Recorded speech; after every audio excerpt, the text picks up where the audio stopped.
67년 바울이 순교를 눈앞에 두고서 마지막 편지 한 통을 씁니다. 그 편지가 디모데 후서입니다.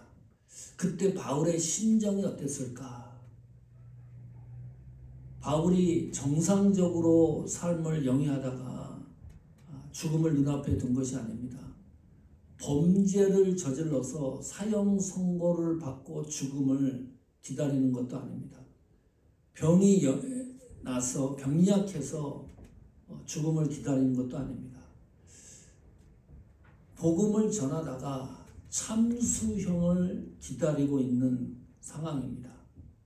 디모데후서 4장 6절에 그때 바울은 이렇게 고백을 합니다.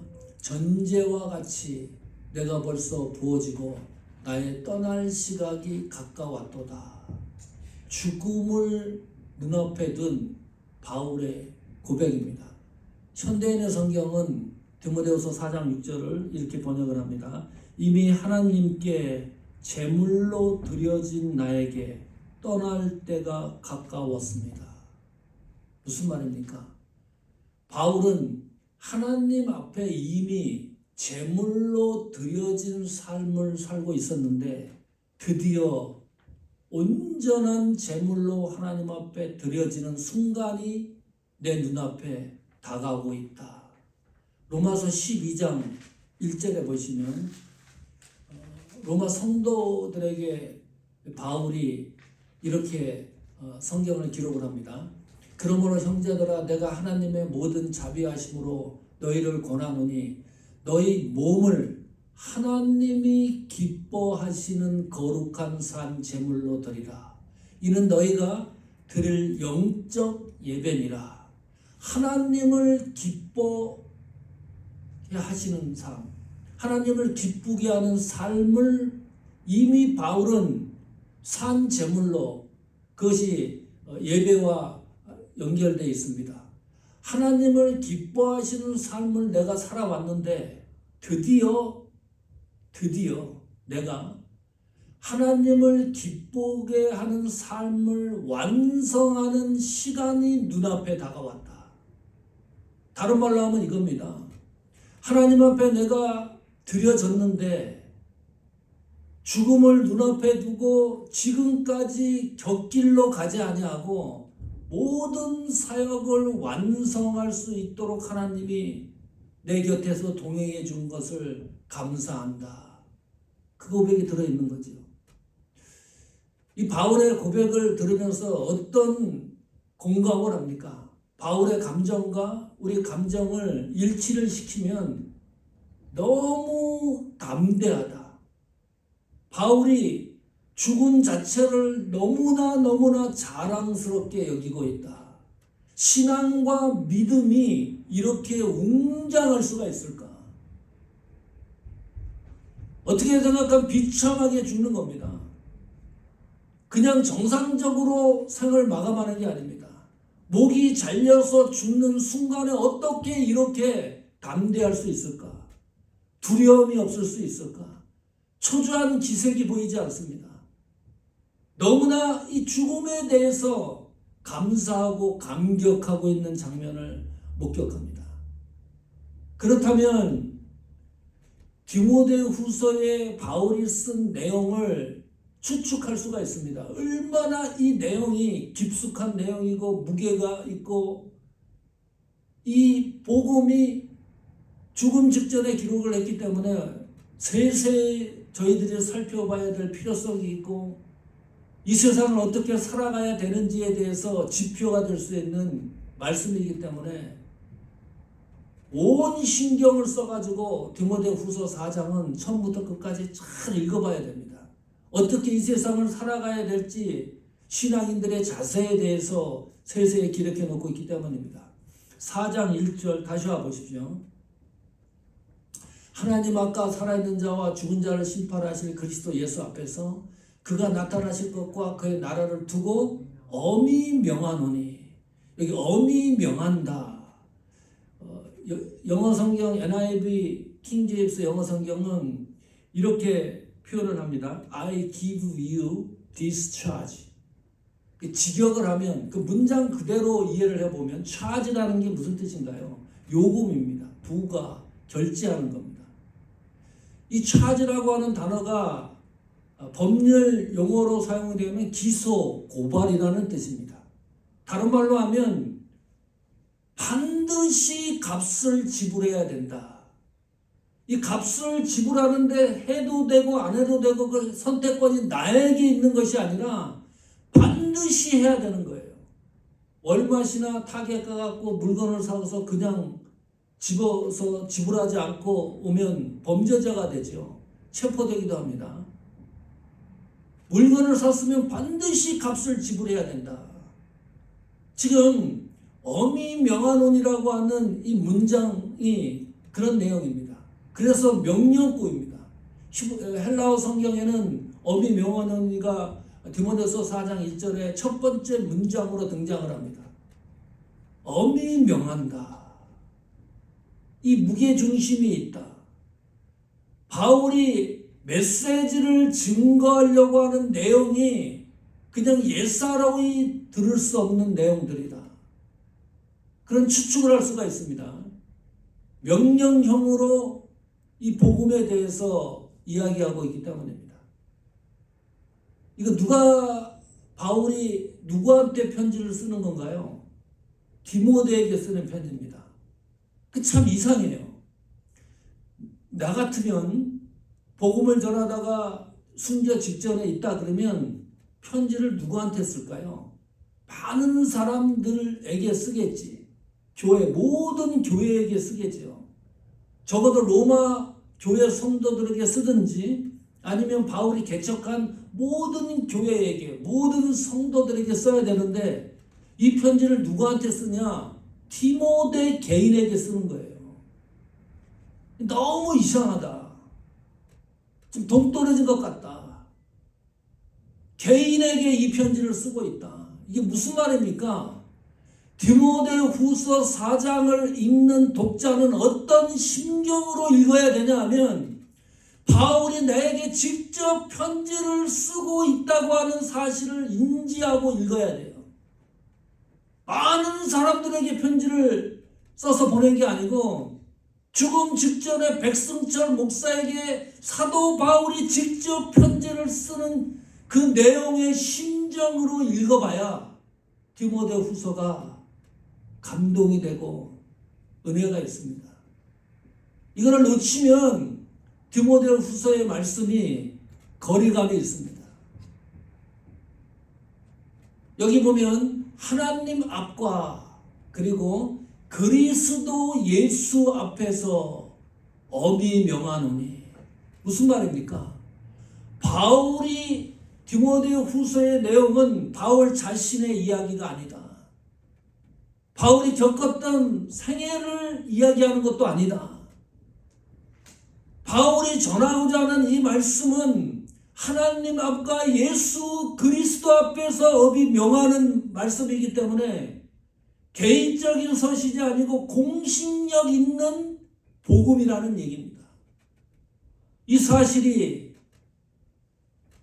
망각하고 디모데 후서를 이해를 한다 그러면 이 말씀 속에서 살아 역동하는 그 생동감 있는 은혜를 발견하기가 쉽지 않을 거다. 자, 그러면 바울이 죽음 직전에 바울의 시선이 어디에 머물고 있느냐? 그 바울의 메시지의 중심이 뭐냐?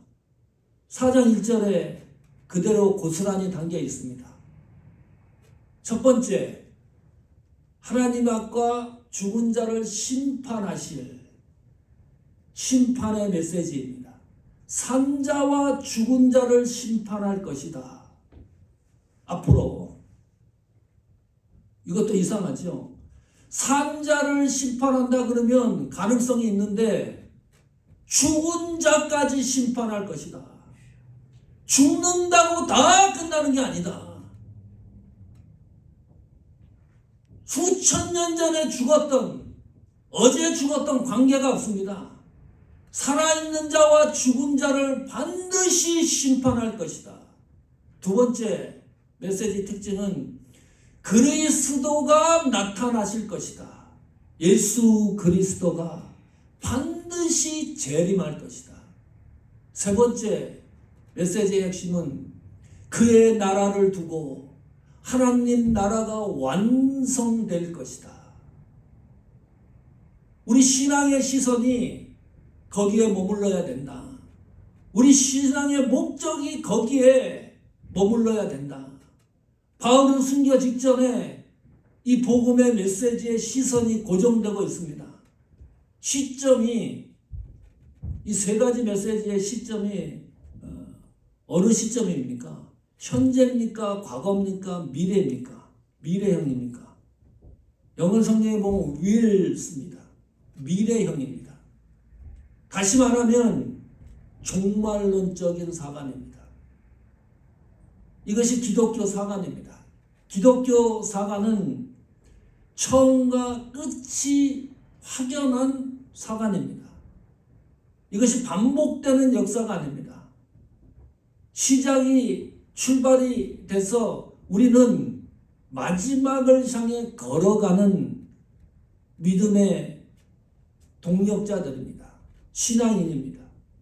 종말이 어떻게 형성이 됩니까? 개인 종말이 있고 우주적 종말이 있습니다. 우리는 개인의 종말이 있다는 것을 사람의 죽음을 통해서 직감합니다.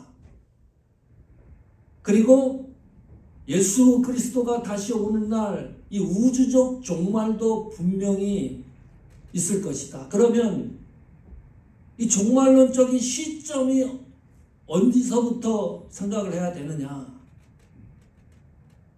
과거, 현재, 미래를 모두 포함하는 것이 종말론적인 시각입니다. 이 종말론적인 시각은 종말론적 징조와도 연결성이 있습니다. 그럼 언제부터 종말의 시대인가요? 지금인가요? 지금도 종말의 시대입니다. 과거도 종말의 시대입니다. 미래도 종말의 시대입니다. 아담하와가 타락한 이후로 종말의 시대입니다. 네로 황제가 통치하던 이때도 종말의 시대입니다. 바울이 그것을 주목하고 있습니다. 이때가 바로 그 종말의 시대라고 이야기합니다. 디모데후서 4장이 그걸 얘기하고 있지 않습니까? 우리 신앙의 걸음의 목적이, 흐름이 그 종말의 시대, 이 시대가 끝이 올 것이라고 하는 그 신앙의 믿음을 갖고 걸어가는 거 아닙니까? 이 세대주의자들은요, 그렇게 생각 안 합니다. 어떤 큰 사건이 일어나면 이때 예수님이 온다고 이야기합니다. 사단이 우리를 정복한다고 얘기를 합니다. 바코드가 처음 나왔을 때요, 온 이 지구가 뒤집어졌습니다. 우리나라에 바코드가 언제 들어갔나요? 1988년에 들어갔습니다. 88 올림픽 할 때 바코드가 처음 들어갔어요. 그때요, 대한민국이 발칵 뒤집혔습니다.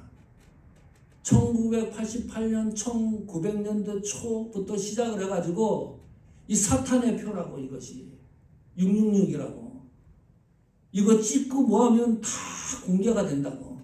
지금 볼까요? 이거 바코드가 없었으면 우리가 월마트 입대 갖고 줄이 100m, 50m까지 쓸 거예요. 얼마나 복잡하겠어요. 얼마나 편합니까? 요새는 캐셔가 없어도 괜찮아요. 기계에 가가지고 우리가 찍어갖고 나오기도 합니다. 무인 점포도 있습니다. 이렇게 편한 세상입니다. 그런데 세대주의 입장에서 보면은 이거는 큰일 난 겁니다. 묘하게 성경을 해석합니다. 코비드 19 때문에 예방주사 맞았잖아요. 그 맞지 말라고 초기에 얼마나 그랬습니까? 사단의 칩을 거기다 넣는다는 거예요. 그래서 사단의 통치를 받는다, 우리가. 지금 우리가 가지고 있는 핸드폰만 가지고도 우리 다 합니다. 저 핸드폰이. 저 은행 자금 모두 저 안에 다 들어있어요. 내가 어디에 가 있는지도 다 알아요. 이렇게 위치 추적 같은 것도 해놓고 보면. 더 신기한 거는 내가 좋아하는 프로그램까지 이 AI가 다 섭렵을 해가지고요. 내가 설교를 좋아하면 설교를 툭툭 올려줍니다. 내가 음악을 좋아하면 음악 좋아하는 내 스타일을 알아가지고 음악을 턱턱턱턱 올려줘요. 성경에 보면 종말의 징조를 얘기합니다. 이 기후변화가 일어나고 기근이 일어나고 전쟁이 일어나고 적그리스도가 일어나고 사람의 도덕성 이런 것이 파괴가 되고 성경에 얼마나 많은 종말의 징조를 이야기하고 있습니까? 그러니까 우리는 종말의 징조를 너무나 잘 알고 있는 거예요. 두려울 이유가 없어요. 비가 많이 오고 기근이 나고 전쟁이 일어나도 성경의 종말의 징조를 말씀했기 때문에 그것 때문에 우리가 두려워하는 것이 아니라 무엇을 두려워해야 됩니까? 이 시대의 끝까지 내 믿음을 지켜나갈 수가 있는가? 편한 시대라고 생각을 하지만 믿음과 신앙을 지켜나가기에 쉽지 않은 세상을 우리가 걷고 있다. 시대마다 어떤 일이 벌어집니까? 믿음을 지키는 사람이 있는가 하면 믿음을 버리는 사람들이 있습니다. 로마 시대, 네로 왕자 시대, 바울이 지금 순교 직전의 이 시대에도 그런 현상들이 일어나지 않느냐. AD 64년에 로마에서 불이 났다 그랬습니다. 7월 19일 날. 그리고 바울과 베드로가 체포돼서 구금되지 않습니까? 네로 황제가 54년에 즉위를 하고 68년에 죽습니다. 그때 네로 황제의 나이가 30세입니다. 젊은 나이에 죽는 거예요. 그러니까 뭐 안 해볼 거 없는 겁니다. 젊으니까. 이 네로 황제 기질이 체포됩니다. 자, 사진을 좀 오늘도 잠깐 보겠습니다. 이것이 판테온 신전입니다. 그래, 판테온이라는 말이 만신입니다. 모든 신들을 위한 신전이 판테온 신전입니다. 이 판테온 신전이 기원전 27년에 세워졌어요. 굉장히 오래됐습니다. 세계에서 돔 형태로 되어 있습니다. 둥그렇게 되어 있는데 돔 형태 건축물로 최초로 건립된 그런 문화유산입니다. 기가 막히게 지어졌는데 안에를 한번 볼까요? 여기 잠깐만 그 앞에 다시 이 판테온 신전이 어디에 있느냐? 로마 중심부에 있습니다. 이 판테온 신전을 중심으로 해가지고요 뻗어 나가는 겁니다. 사람들도 많고 자 내부를 한번 볼까요? 저기 걸려 있는 그 내용들 이런 비슷한 그 조각품 이런 것들은 성당에도 많이 있는데 저기 보면은 사람 같은 분들이 서 있습니다. 그것이 신들입니다. 그리스 로마 신의 특징이 있는데 그림 같은 것도 보시고 조각을 보시면 발에 신발을 신지 않습니다. 신은. 그리고 눈동자에 검은 눈동자가 없어요. 네. 눈이 그냥 하얘요. 그것을 바라보면은 그것을 신이라고 생각을 하면 됩니다. 또 한번 볼까요? 이것이 포로 로마로입니다. 자, 이거 잘 보십시오. 로마 신의 그 당시 2000년 전의 유적을 부서진 그대로 보존하고 있는데 저기 뿔뚝뿔뚝 나온 게 있습니다. 이 기둥처럼. 뭐가 있었을까요? 신전입니다. 이 로마 자체가요, 온통 신전으로 가득 차 있는 그런 상황이었어요. 그러니까 복음이 들어갈 가능성이 거의 없었던 시대입니다. 그때 바울이 복음을 증거하는 거예요. 그리고 복음을 받아들일 수도 없었고요. 이 로마 시민들이 황제 숭배 반대하지, 이런 다른 신들을 섬기지 못하게 하지, 성찬식하지, 조건이 기독교를 받아들이지 못하는 시대였습니다. 자, 카타콤 한번 볼까요? 이것이 카타콤입니다. 카타콤에 이 기록이 좀 다른 수도 있는데 한 500만에서 600만 시신이 갇혀있다 그럽니다. 이 카타콤에. 또 적게 갇혀 있는 경우도 있지만 크리스찬이 약 50만이 이 카타콤 지하 무덤에서 죽었습니다. 저 선반 같은데 그냥 갖다 놓는 거예요. 사람이 죽으면 차곡차곡 쌓여 놓는 게 이게 카타콤이에요. 저 카타콤 지금 0.6%밖에 우리가 볼 수가 없습니다. 그러니까요, 카타콤이 어마무시한 겁니다. 사람이 죽으면 저기다 갖다 다 묻었습니다. 묻는 게 아니죠. 그냥 차곡차곡 쌓아놓는 거예요. 그 다음 한번 볼까요? 자, 사람이 죽어가지고 이게 작업을 하는 거예요. 로마에서. 이 시신들이 너무 많으니까 죽은 해골들 갖다 쭉쭉쭉쭉 이렇게 진열하듯이 갖다 놓습니다. 그 다음 한번 볼까요? 그 다음도 마찬가지입니다. 자, 저기 보면 엉덩이 뼈도 있는 것 같고, 그 다음에 허벅지 뼈도 모아가지고 그냥 갖다 쌓아놓는 겁니다. 얼마나 많은 사람이 죽었는지.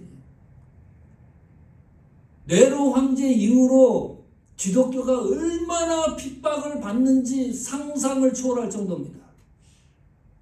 그래서 신앙인들이 예배를 드리고 신앙을 지켜나가야 되는데 방법이 없으니까 어디 가서 예배 드렸냐? 이 카타콤 가서 드린 거예요. 함부로 들어갔다는 빠져나올 수 있는 입구를 찾지 못할 정도로 미로 형식으로 되어 있기 때문에 이 현장에 들어가서 복음을 듣고 신앙생활하고, 그런 언제까지 이렇게 신앙생활하는 겁니까? 313년 동안. 콘스탄티누스 황제가 밀라노 칙령을 통해서 기독교를 공인하지 않습니까? 그때까지 지하에서 신앙생활을 하다가 그때 드디어 지상으로 올라오는데 기독교 부패가 그때부터 시작이 되는 거예요. 자유가 있으니까. 황제랑 결탁하고 정치랑 결탁을 합니다. 기독교가 본질이지 쇠퇴하기 시작을 합니다. 그 다음에 콜로세움입니다. 이 콜로세움은 너무나 잘 알죠. 70년경에 이제 세워집니다. 그 내부를 한번 볼까요? 5만 명을 수용합니다. 이렇게 생겼어요. 이 콜로세움에서 하는 일이 뭐냐? 검투사들이 검투를 싸우게 합니다. 그리고 입장권도 무료로 주는 거예요. 로마 시민들에게. 하루 종일 저기 와가지고 검투사들이 대결하는 거 구경을 하고, 여기 참 신기한 거는 물이 또 여기로 들어옵니다. 그래서 해상 전투신까지도 보게 합니다. 이 동물들을 풀어놓고 죽이는 그런 경기도 합니다. 흉악범들은 이 콜로세움으로 데리고 와가지고 맹수들에게 그냥 공개를 합니다. 찢어 죽이는 겁니다. 그걸 보고 열광을 한 거예요. 당시 사람들이. 통치를 하기 위해서 황제가 이런 다른 것에 분산 못하고 생각을 한 곳에 이런 유흥에 몰두할 수 있도록 그렇게 만드는 거예요. 그날 이후로부터, 네로 황제 이후로부터 예수 믿는 신자들도 콜로세움에서 이제 사형을 당합니다. 맹수들한테 찢겨가지고 죽이기 시작, 악랄하게 공격을 하게 됩니다. 그리고 시신을 얼른 가느냐? 카타콤 아까 본 대로 가는 거예요. 거기 갖다 묻는 겁니다. 또 처형 당하는 사람들 거기다 갖다가 묻는 겁니다. 이런 시대에 바울이 자기 죽음을 눈앞에 두고 자기 신앙의 여정을 고백하는 내용을 주목해야 됩니다. 4장 7절 보십시오. 나는 선한 싸움 싸우고 나의 달려갈 길을 마치고 믿음을 지켰으니. 참 이 사도 바울이 대단한 것이 이런 시대적 상황을 보고 자기 자신의 삶을 이렇게 기록으로 남기는 겁니다. 나는 선한 싸움을 싸웠다. 내 자신을 위해 싸운 게 아니고 복음을 위하여 일평생 전쟁을 했다. 두 번째, 나의 달려갈 길을 마쳤다. 하나님이 나에게 주신 직무를 완성했다. 세 번째, 믿음을 지켰다. 이 디모데후서 4장 7절에서 가장 중요한 문장이 뭡니까? 믿음을 지켰으니입니다. 믿음을 지키지 않는 선한 싸움은 하나님과 관계가 없기 때문입니다. 믿음을 지키지 않는 직무를 완성하는 것은 전혀 하나님과 관계가 없기 때문입니다. 믿음이 없이는 구속의 은혜와 감격을 완성할 수 없기 때문입니다. 하나님과 관계가 없기 때문입니다. 믿음이 이렇게 중요한 거구나. 마태복음 7장 22절, 그날에 많은 사람이 나더러 이르되 주여 주여 우리가 주의 이름으로 선지자 노릇하며 주의 이름으로 귀신 쫓아내며 주의 이름으로 많은 권능을 행하지 않아야 나이까 하리니 나를 좀 알아달라. 나는 당신의 이름으로 선지자 사역을 했다. 귀신도 쫓아냈다. 권능도 행했다. 무시한 겁니다. 단순히 그냥 초자연적인 기적과 역사를 주의 이름으로 했다. 23절 예수님의 반응 볼까요? 그때에 종말의 시대에 내가 그들에게 밝히 말할 것이다. 내가 너희를 도무지 알지 못하니 불법을 행한 자들아 내게서 떠나가라 하리라. 예수님이 도무지 모른다. 예수님 이름으로 했는데, 그리고 불법을 행했다고 얘기합니다. 아예 내 곁에서 떠나가라고 합니다. 무슨 말입니까? 예수 그리스도 이름으로 짝퉁 사역을 한 거예요. 그 짝퉁도 그냥 C급, D급이 아니라 A급 짝퉁. 사람들이 몰라요. 이게 진짜인지 가짜인지. 예? 이게 진품인지 가품인지를 몰라요. 너무나 짝퉁이 진짜처럼 유사하기 때문입니다. 무슨 말인가요? 이렇게 믿음이 중요한 겁니다. 하나님 앞에 모든 사역을 믿음으로 했다는 것은 무슨 뜻입니까? 하나님 뜻에 적중했다는 겁니다. 내가 하나님 앞에 하나님이 주신 직무를 감당하고 신앙생활을 하고 이 모든 것들이 믿음에서 시작한다는 것은 얼마나 축복인지 모릅니다. 믿음 없이도 권능과 귀신을 쫓아낸다 그래요. 그런 걸로 믿음이 있다, 하나님의 뜻이다를 판결할 수가 없는 겁니다. 그러니까 얼마나 세밀한 겁니까? 진품과 가품을 구분하기가. 그런 시대가 종말의 시대다. 자, 바울 볼까요? 예수 그리스도를 바울이 만나지 않았으면 바울 생애가 어떻게 됐을까요? 로마 시민권자고 떵떵거리면서 세상 잘 살아갈 겁니다. 정치에서도 보통이 아니죠. 지식이 얼마나 또 높습니까? 이 사업수단도 얼마나 대단합니까? 건축업까지 했으니까요. 부러울 게 없습니다. 자, 다메섹 도상에서 예수님을 만나고부터 바울의 인생이 꼬이기 시작을 합니다. 꼬여도 이렇게 꼬일 수 있습니까? 바울의 일대기를 보면 평안한 날이 단 하루도 없습니다. 복음 전하다가 핍박당해, 고난당해, 권장을 맞고 사람들한테 배신을 당해, 강도의 위협을 당하고 그러다가 결국은 감옥에 갇혀 마지막 순간도 왜 이렇게 참수형을 당해? 예수님 만나고 나서 예수님을 만나지 않으면 세상 편하게 살 수가 있는데 예수님 만나고 인생이 꼬인 것처럼 이렇게 힘들게 살다가 참수형으로 세상을 떠나요. 이래도 바울의 길을 우리가 따라가야 되겠습니까? 그렇다면 이유가 있어야 됩니다. 분명하고 확실한 이유가 있어야 됩니다. 바티칸 사진을 한번 볼까요? 이것이 베드로 성당입니다. 그 교황이 나와가지고 주일날 뭐 미사도 드리고 특별히 전 세계 방송하는 그런 광장이에요. 저기 보이는 게 베드로 성당입니다. 베드로가 저 현장에서 죽어서 기념하기 위해서 베드로 성당을 지은 겁니다. 그 바티칸 그 시리에 들어가기 위해서 줄 서 있는 걸 한번 볼까요?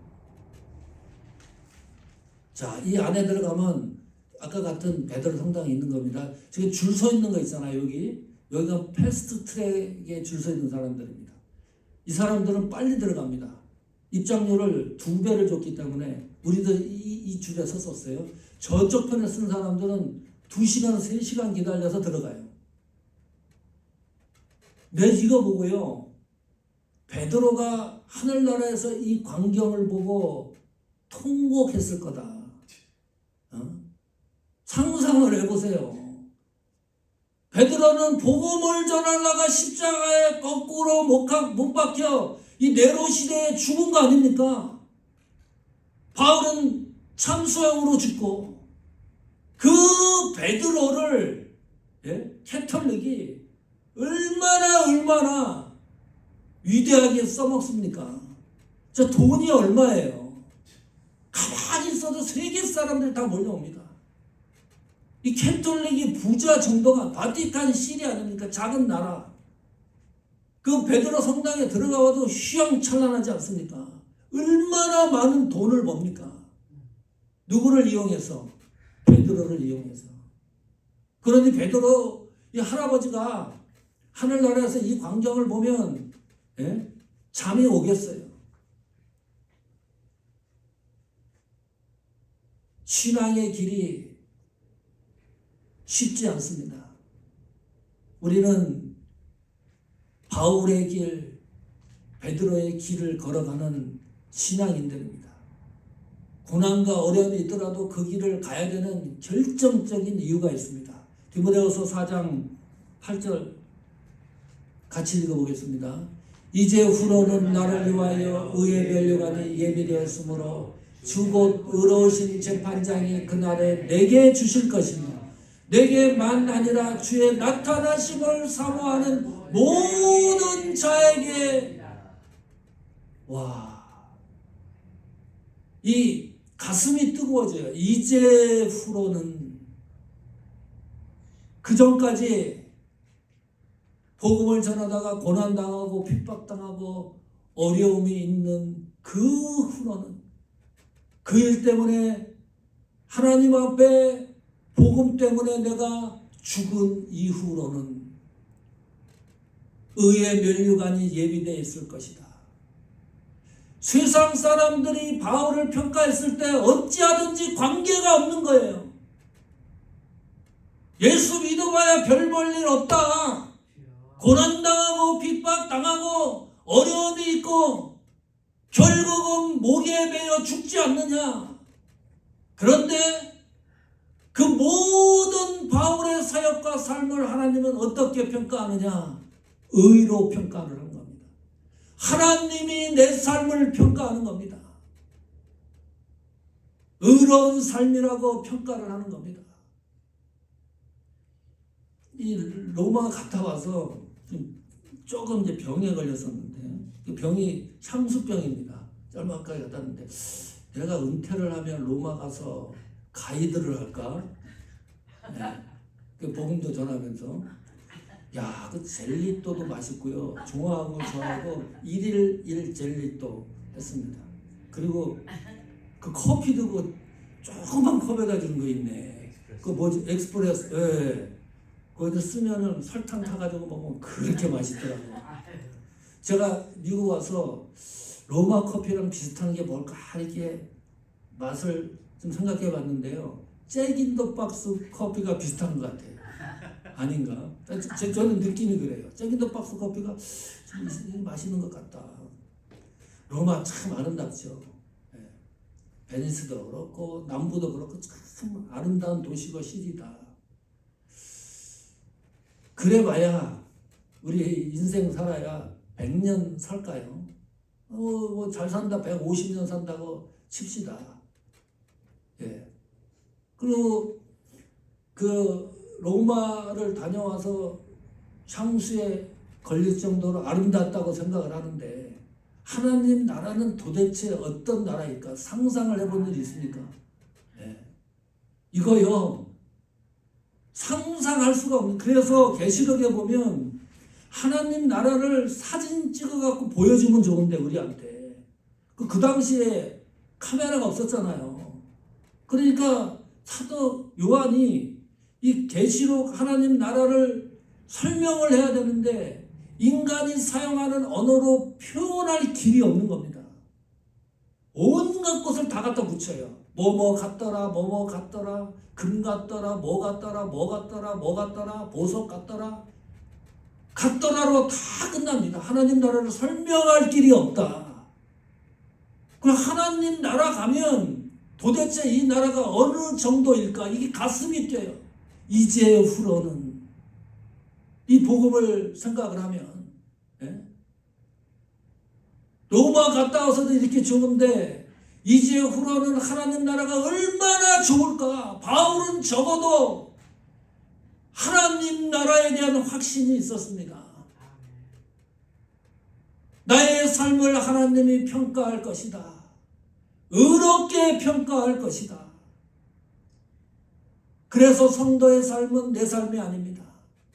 하나님의 삶을 살아내는 것이 신앙인의 삶입니다.